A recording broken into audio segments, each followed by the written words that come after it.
ప్రపంచంలో ఏ దేశంలో శాంతి భద్రతలు ఎట్లున్నాయో మార్కులేస్తుంటుంది అమెరికా. వాడు మన ఇన్విజిలేటర్ గాదు.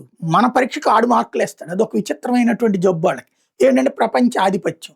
సరే వాడి దగ్గరున్న ఆయుధాల కారణంగా, వాడి దగ్గరున్న ఆర్థిక వ్యవస్థ కారణంగా, ఆడిచ్చిన ఉద్యోగాలు, ఉపాధితో ప్రపంచం వాళ్ళందరూ అక్కడున్నారు గాబట్టి, ఎవరు వాడిని ఏ యుద్ధం చేసి చాచి 2 దెబ్బ కొట్టట్లేదు గాబట్టి, వాడు రెచ్చిపోయి అట్లాంటి ర్యాంకులు ఇస్తానే ఉంటాడు.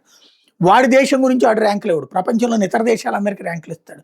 అందులో అమెరికా శాంతి భద్రతలు ఒక్కసారి చెక్ చేసుకుంటే, మనమే కొన్ని వందల వీడియోలు చెప్పుంటాం. ఇప్పుడు నిన్న షికాగోలో కాల్పులు.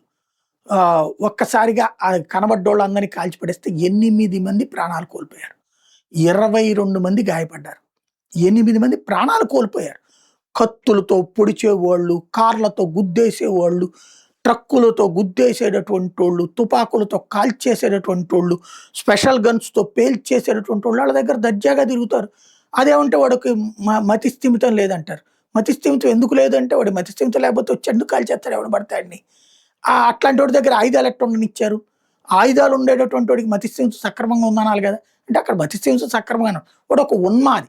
డ్రగ్సో, మందో లేకపోతే వాడు మానసికంగా ఒక ద్వేషం పెంచుకున్నటువంటోడో వాళ్ళని గురించి అంచనా వేసేది, లెక్కలేసేది లేదక్కడ. ప్రపంచం మొత్తానికి శాసించగలిగిన శాంతి భద్రతల వ్యవస్థ చెప్తానంటే దాని దగ్గరే అశాంతి, అభద్రత అన్నటువంటిది ఎక్కువగా ఉంటది.